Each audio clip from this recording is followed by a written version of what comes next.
এ কোরআন এমন এক গ্রন্থ যা আমি তোমার উপর নাজিল করেছি, যাতে করে তুমি এর দ্বারা মানুষদের তাদের মালিকের আদেশক্রমে জাহেলিয়াতের অন্ধকার থেকে ইমানের আলোতে বের করে আনতে পারো, তার পথে যিনি মহাপরাক্রমশালী ও যাবতীয় প্রশংসা পাবার যোগ্য। সে আল্লাহর পথে যার জন্য আকাশমণ্ডলী ও জমিনে যা কিছু আছে সব কিছু নিবেদিত। যারা এ সত্ত্বেও আল্লাহকে অস্বীকার করে তাদের জন্য কঠিন শাস্তি রয়েছে। এ শাস্তি তাদের জন্য যারা পার্থিব জীবনকে পরকালীন জীবনের উপর প্রাধান্য দেয়, মানুষদের আল্লাহর সহজ সরল পথ থেকে দূরে সরিয়ে রাখতে চায়, সর্বোপরি এ পথটাকে নিজেদের খেয়াল খুশি মতো বাঁকা করতে চায়। এরাই হচ্ছে সেসব লোক যারা মারাত্মক গুমরাহিতে নিমজ্জিত রয়েছে। আমি কোনো নবী এমন পাঠাইনি যে নবী তার জাতির মাতৃভাষায় আমার বাণী তাদের কাছে পৌঁছায়নি, যাতে করে সে তাদের কাছে আমার আয়াত পরিষ্কার করে বুঝিয়ে বলতে পারে। অতঃপর আল্লাহ তাআলা যাকে চান তাকে গোমরা করেন, আবার যাকে তিনি চান তাকে সঠিক পথে পরিচালিত করেন। তিনি মহাপরাক্রমশালী ও মহাকুশলী। আমি মূসাকে অবশ্যই আমার নিদর্শন সমূহ দিয়ে তার জাতির কাছে পাঠিয়েছি। আমি আদেশ দিয়েছিলাম, তুমি বের করে নিয়ে এসো তোমার জাতিকে জাহিলিয়াতের অন্ধকার থেকে ইমানের আলোতে, এবং তুমি তাদের আল্লাহর অনুগ্রহের বিশেষ দিনগুলোর কথা স্মরণ করাও। যারা একান্ত ধৈর্যশীল ও পরম কৃতজ্ঞতা পরায়ণ, তাদের জন্য এই ঘটনার মাঝে অনেক নিদর্শন রয়েছে। মূসা যখন তার জাতিকে বলেছিল, তোমরা তোমাদের উপর আল্লাহ তাআলার নিয়ামত সমূহের কথা স্মরণ করো, বিশেষ করে যখন তিনি তোমাদের ফেরাউনের সম্প্রদায় থেকে মুক্তি দিলেন, যারা তোমাদের কঠোর শাস্তি দিত, তোমাদের ছেলেদের হত্যা করত, তোমাদের মেয়েদের জীবিত রাখত, তোমাদের মালিকের পক্ষ থেকে তোমাদের জন্য এত বড় ধরনের একটি পরীক্ষা নিহিত ছিল। স্মরণ করো যখন তোমাদের মালিক ঘোষণা দিলেন, যদি তোমরা আমার অনুগ্রহের শুকর আদায় করো তাহলে আমি অবশ্যই তোমাদের জন্য এই অনুগ্রহ আরো বাড়িয়ে দেব, আর যদি তোমরা একে অস্বীকার করো তাহলে জেনে রেখো আমার আযাব বড়ই কঠিন। মূসা তার জাতিকে আরো বলেছিল, তোমরা এবং পৃথিবীর অন্য সব মানুষ একত্রেও যদি আল্লাহর নিয়ামত অস্বীকার করো তাতে আল্লাহর কিছুই এই ক্ষতি হবে না, কেননা আল্লাহ তাআলা হচ্ছেন যাবতীয় অভাব অভিযোগ থেকে মুক্ত, প্রশংসার দাবিদার। তোমাদের কাছে কি তোমাদের আগেকার লোকদের সংবাদ এসে পৌঁছয়নি? নূহের, আদ, সামুদ সম্প্রদায়ের ও তাদের পরবর্তী জাতিসমূহের, যাদের বিবরণ আল্লাহ তাআলা ছাড়া আর কেউই জানে না। সবার কাছেই তাদের নবীরা আমার আয়াতসমূহ নিয়ে এসেছিল। অতঃপর তারা তাদের নিজেদের হাত তাদের মুখে রেখে কথা বলতে তাদের বাধা দিত এবং বলতো, যা কিছু পয়গাম নিয়ে তুমি আমাদের কাছে প্রেরিত হয়েছ তা আমরা স্পষ্টত অস্বীকার করি। তাছাড়া যে দিনের দিকে তুমি আমাদের ডাকছ সে বিষয়েও আমরা সন্দেহে নিমজ্জিত আছি। তাদের রাসূলরা তাদের বলল, তোমাদের কি আল্লাহ তাআলা সম্পর্কে কোনো সন্দেহ রয়েছে, যিনি আসমান সমূহ ও জমিনের সৃষ্টিকর্তা? তিনি তোমাদের তার নিজের দিকে ডাকছেন যেন তিনি তোমাদের গুনাহসমূহ মাফ করে দিতে পারেন এবং একটি নির্দিষ্ট সময় পর্যন্ত তোমাদের অবকাশ দিয়ে সংশোধনের সুযোগ দিতে পারেন। এ কথার পর তারা বলল, তোমরা তো হচ্ছে আমাদের মতোই কতিপয় মানুষ। আমাদের বাপ দাদারা যাদের ইবাদত করত, তোমরা কি তা থেকে আমাদের বিরত রাখতে চাও? তাহলে তোমাদের দাবির পক্ষে আমাদের কাছে কোনো সুস্পষ্ট দলিল প্রমাণ নিয়ে এসো। নবীরা তাদের বলল, এটা ঠিক, আমরা তোমাদের মতো কতিপয় মানুষ ছাড়ার অন্য কিছু নই, কিন্তু আল্লাহ তাআলা তাঁর বান্দাদের মধ্যে থেকে যাকে চান নবুয়তের দায়িত্ব দিয়ে তার উপর তিনি অনুগ্রহ করেন, আর আল্লাহ তাআলার অনুমতি ব্যতি রেখে দলিল উপস্থাপনের কোনো ক্ষমতাই আমাদের নেই। আর ঈমানদারদের তো এসব ব্যাপারে আল্লাহর ফয়সালার উপরে নির্ভর করা উচিত।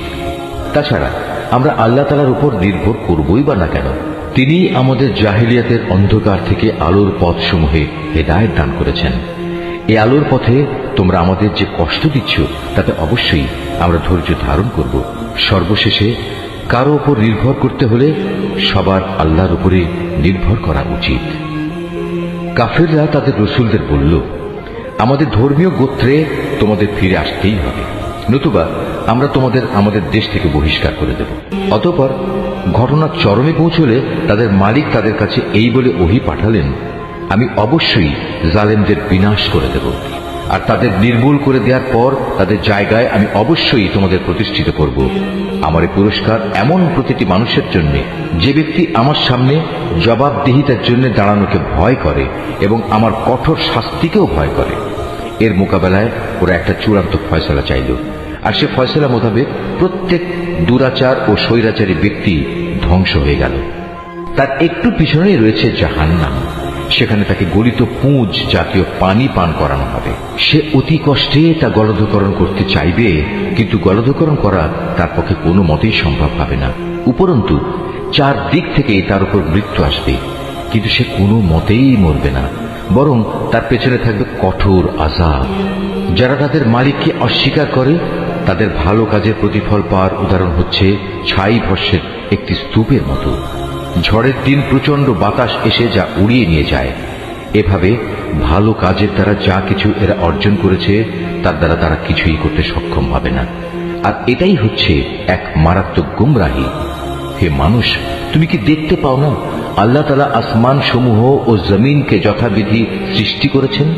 তোমরা যদি এর উপর না চলো তাহলে তিনি ইচ্ছা করলে এই জমিন থেকে তোমাদের অস্তিত্ব বিলুপ্ত করে নতুন কোন সৃষ্টি তোমাদের জায়গায় আনায়ন করতে পারেন। আর এটা বিপুল ক্ষমতাবান আল্লাহর কাছে মোটেই কঠিন কিছু নয়। মহাবিচারের দিন তারা সবাই আল্লাহর সামনে উপস্থিত হবে। যারা দুনিয়ায় দুর্বল ছিল তারা তাদের উদ্দেশ্য করে যারা অহংকার করত বলবে, দুনিয়ায় আমরা তো তোমাদের অনুসারেই ছিলাম, আজ কি তোমরা আল্লাহর আযাব থেকে সামান্য কিছু হলেও আমাদের জন্য কম করতে পারবে? তারা বলবে, আল্লাহ তাআলা যদি আমাদের আজ নাজাতের কোনো পথ দেখিয়ে দিতেন তাহলে আমরা তোমাদেরও তা দেখিয়ে দিতাম। মূলত আজ আমরা ধৈর্য ধরি কিংবা ধৈর্যহারা হই, উভয়টাই আমাদের জন্য সমান কথা। আল্লাহর আযাব থেকে আজ আমাদের কোনোই নিষ্কৃতি নেই। যখন বিচার ফয়সালা হয়ে যাবে তখন শয়তান জাহান্নামীদের বলবে, আল্লাহ তাআলা তোমাদের সাথে যে ওয়াদা করেছেন তা ছিল সত্য ওয়াদা। আমিও তোমাদের সাথে একটি ওয়াদা করেছিলাম, কিন্তু আমি তোমাদের সাথে ওয়াদার বরখেলাপ করেছি। আসলে তোমাদের উপর আমার তো কোনো আধিপত্য ছিল না, আমি তো শুধু এটুকুই করেছি, তোমাদের আমার দিকে ডেকেছি, অতঃপর আমার ডাকে তোমরা সাড়া দিয়েছ। তাই আজ আমার প্রতি তোমরা কোন রকম দোষারোপ করো না, বরং তোমরা তোমাদের নিজেদের উপরই দোষারোপ করো।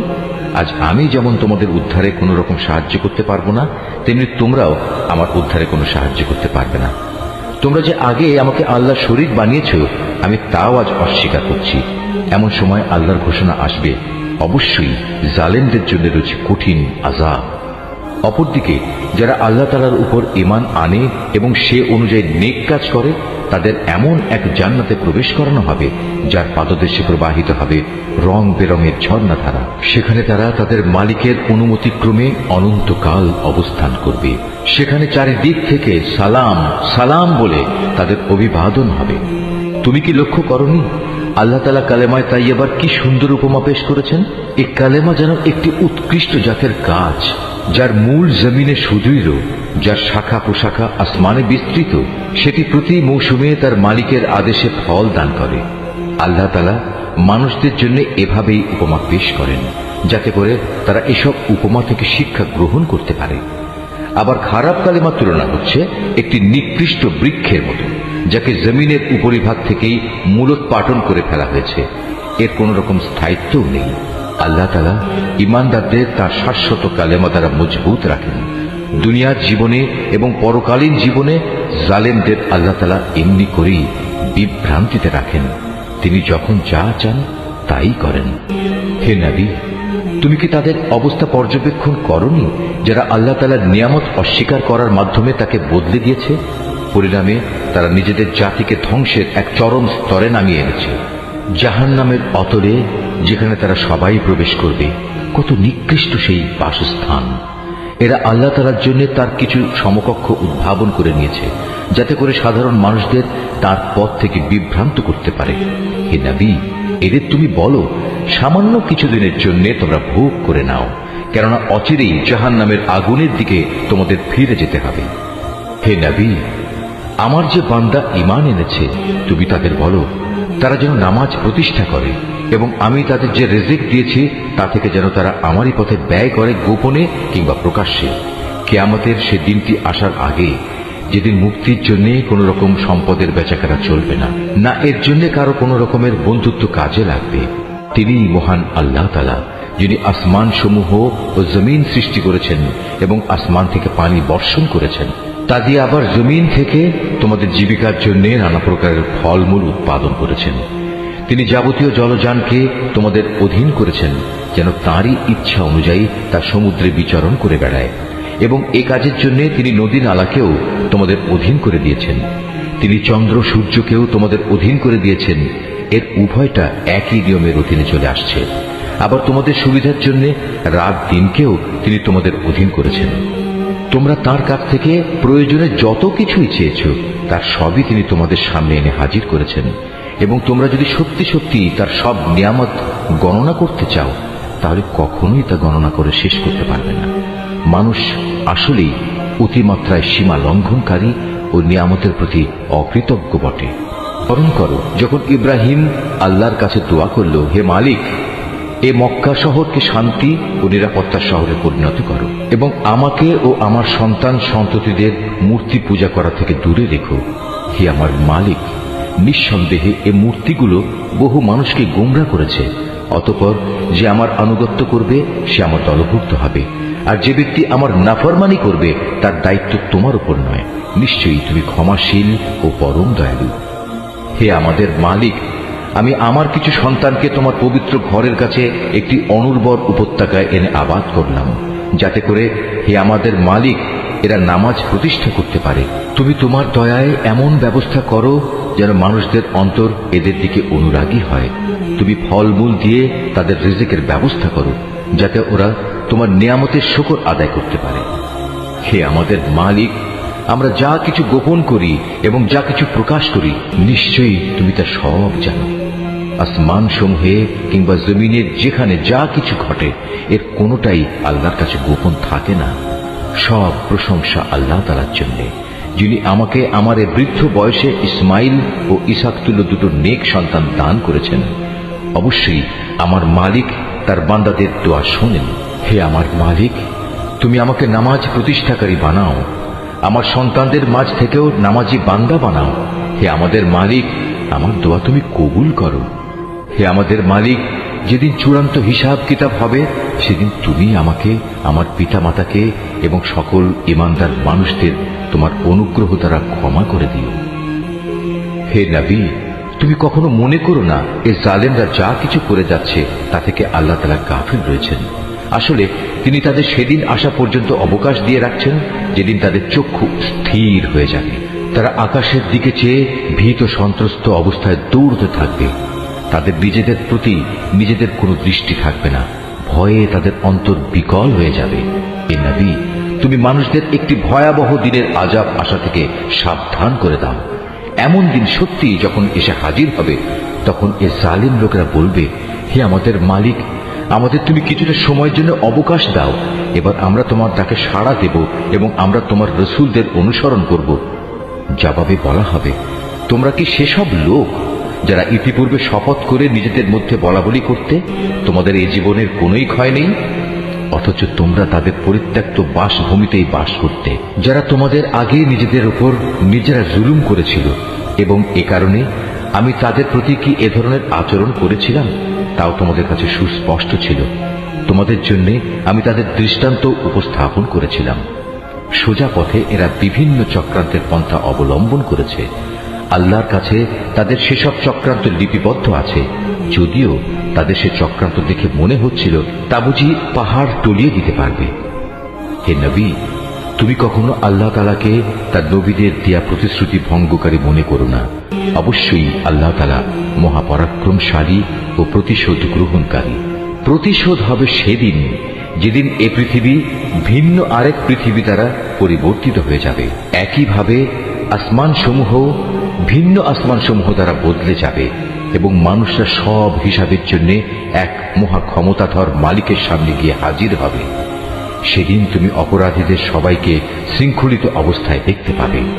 ওদের পোশাক হবে আলকাত্রার মতো বিভৎস, তাদের মুখমণ্ডল আগুন আচ্ছাদিত করে রাখবে। এটা এই কারণে আল্লাহ তাআলা প্রতিটি অপরাধী ব্যক্তিকেই তার কর্মের প্রতিফল দেবেন। অবশ্যই আল্লাহ তাআলা হিসাব গ্রহণে অত্যন্ত তৎপর। এ কোরআন হচ্ছে মানুষের জন্য এক মহা পয়গাম, যাতে করে এই গ্রন্থ দিয়ে পরকালীন আযাবের ব্যাপারে তাদের সতর্ক করে দেয়া যায়। তারা যেন এর মাধ্যমে এও জানতে পারে তিনি একমাত্র মাবুদ। সর্বোপরি বোধ শক্তি সম্পন্ন ব্যক্তিরা যাতে করে এর দ্বারা উপদেশ গ্রহণ করতে পারে।